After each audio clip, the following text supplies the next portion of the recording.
Ça va être très, très court. Hein. C'était pour parler des connexions de destinée.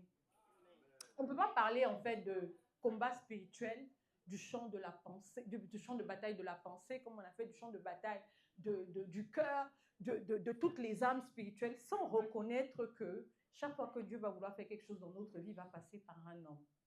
Notre Père nous dit ça tout le temps. Et de la même manière, quand le diable veut faire quelque chose dans ta vie, il va aussi passer par un homme. Et en fait, tu vas te rendre compte que dans ta vie, tout ce qui se passe, on passe toujours par les hommes.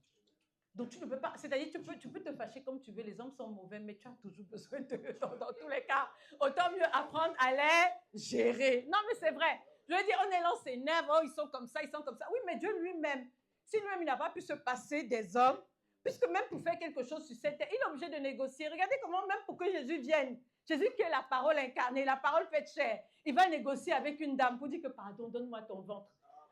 Toi, tu es qui pour dire que tu vas te passer? Mais comme s'ils sont comment? Il faut juste apprendre à gérer. Dis à ton voisin, il faut apprendre à gérer les hommes.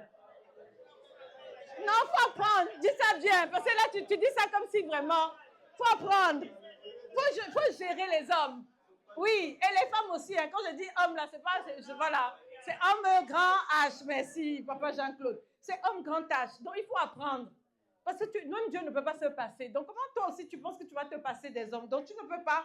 OK? Donc, chaque destinée, j'ai écrit ici dans mes notes, chaque destinée s'accomplit à travers des connexions ordonnées par Dieu. Dis des connexions ordonnées par Dieu. Des connexions ordonnées par Dieu. Et il faut savoir les reconnaître. Parce qu'il y a des connexions ordonnées par Dieu. C'est-à-dire que pour accomplir ta destinée, Dieu va placer sur ton chemin des hommes ou des femmes pour que tu puisses accomplir ta destinée. Ils ont été placés là, ils ont été ordonnés par Dieu. Sauf que certains parmi nous, des fois on ne reconnaît pas, des fois on ne sait pas honorer, des fois on ne sait pas préserver la relation. Et du coup, ça crée tout un méli-mélo. Et c'est comme ça que beaucoup de personnes passent à côté des desseins de Dieu. Dis que ce ne sera pas mon partage. Ce ne sera pas mon partage. Donc en fait, Dieu ne confie jamais une mission, j'ai écrit ici, sans susciter des relations précises pour l'accomplir. Donc ces connexions ne sont pas accidentelles, ce n'est pas le fruit d'un hasard, non. Elles sont mandatées du ciel pour passer. En fait, c'est-à-dire que la grâce fonctionne comment? Elle passe d'une vie à une autre, en fait. Elle se transmet. C'est comme un passage de relais. Et mais pour ça, Dieu a établi un principe. Dis à ton voisin un principe. Dieu a établi un principe. Et le principe, c'est que ça se transmet. Donc quand tu te connectes ou que tu sais sous une grâce, tu es héritier légitime de ce manteau. Ah, est-ce que tu as un petit coup? Amen. Ah, vraiment non. Tu es là ce matin.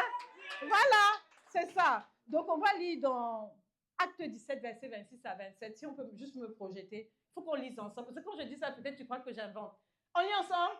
Dieu a fait sortir tous les peuples d'un seul. Dieu a fait quoi? Sortir. Et c'est de quel homme il parle?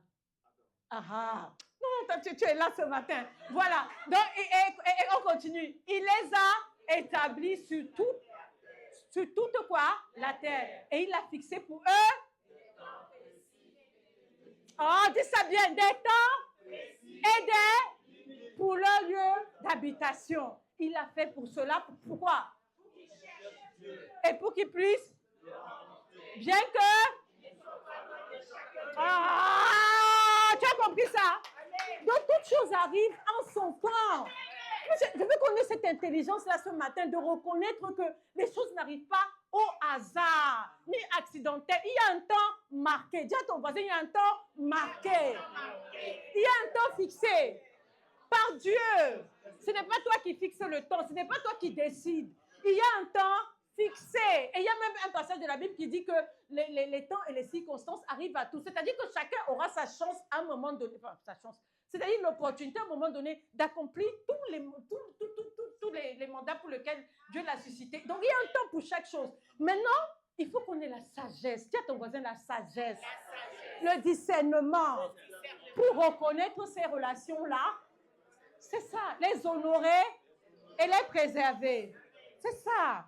Donc, en fait, j'ai écrit là dans mon texte, je reviens sur mon texte aussi, il y a des points très importants et je veux vraiment qu'on comprenne ça. Chaque rencontre est donc un rendez-vous divin. C'est pour ça que des fois, quand il y a un homme de Dieu, on se dit toujours qu'on se prépare. C'est un rendez-vous divin. Même ce matin, c'est un rendez-vous divin. C'est ça. Donc, certaines connexions te forment, ok, te couvrent Et il y a d'autres connexions aussi qui te propulsent. Amen. Amen. Elles ont tout un point commun. C'est quoi le but en fait?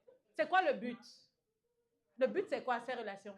C'est ça. Merci Natacha, tu es là ce matin. C'est ça. Accomplis ta destinée. C'est ça en fait.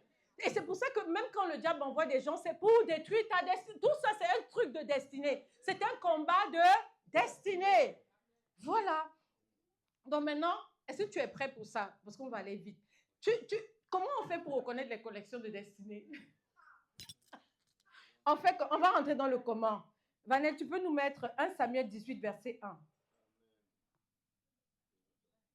On lit ensemble.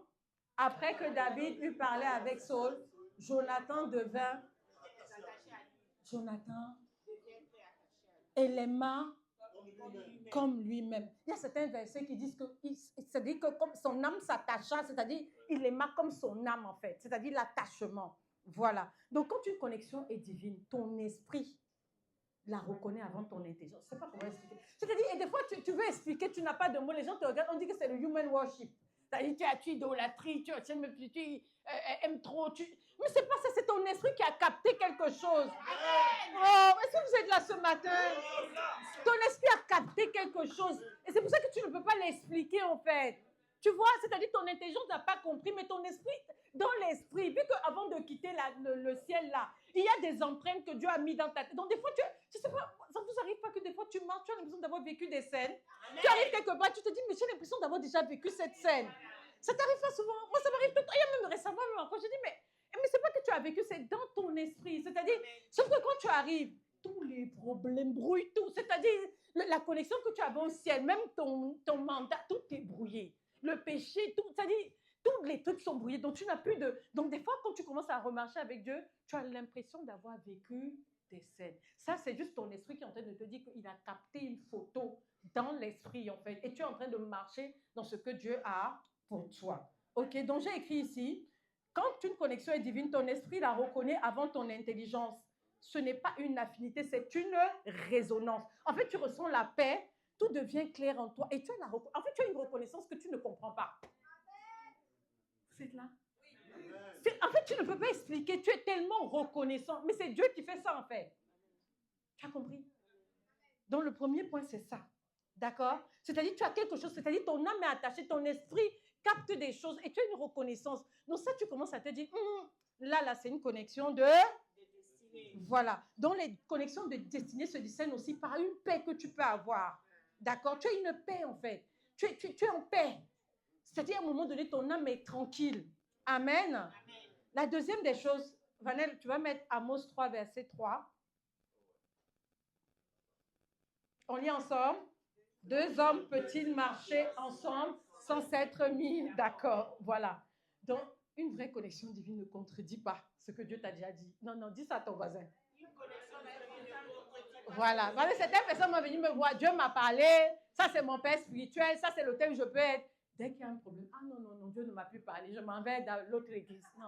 Non, il faut qu'on arrête ça. On a des personnes matures ici. C'est pas ici que ça, c'est dehors. C'est pas ici. C'est pas ici, en fait. Pourquoi Dieu va se contredire? Il t'a mis une connexion divine. Des fois, ça peut être pour un temps aussi. Hein. Je ne suis pas en train de dire que c'est pour toute la vie. Ça peut être pour toute la vie, certain. Mais des fois, c'est pour un temps. Mais tu ne peux pas. Dès qu'il y a un problème, là, tu es géré par tes émotions. Non, certaines personnes, tu sens tout de suite que non, là, ce sont les émotions, en fait. Il n'y a rien, tout est charnel, même dans la façon de raisonner.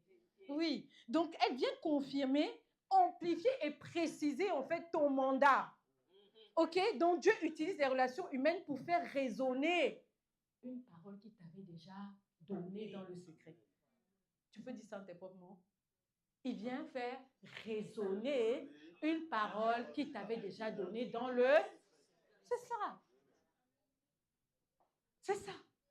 Donc, c'est important, en fait. Est-ce qu'on va avoir le temps? OK. Donc, la troisième des choses, Matthieu 7, verset 16. Sinon, on va continuer la semaine prochaine. Matthieu 7, verset 16. Vanette, tu n'as pas? La parole de Dieu dit, vous reconnaîtrez les faux prophètes à ce qu'ils font. On ne cueille pas des raisins sur des buissons, d'épines, ni des figues sur des ronces, en fait. Donc, ça veut dire que quand une connexion vient de Dieu, elle porte du fruit. Non, mais c'est vrai. Tu ne peux pas dire que ta vie est pareille. Non, c'est que tu... Non.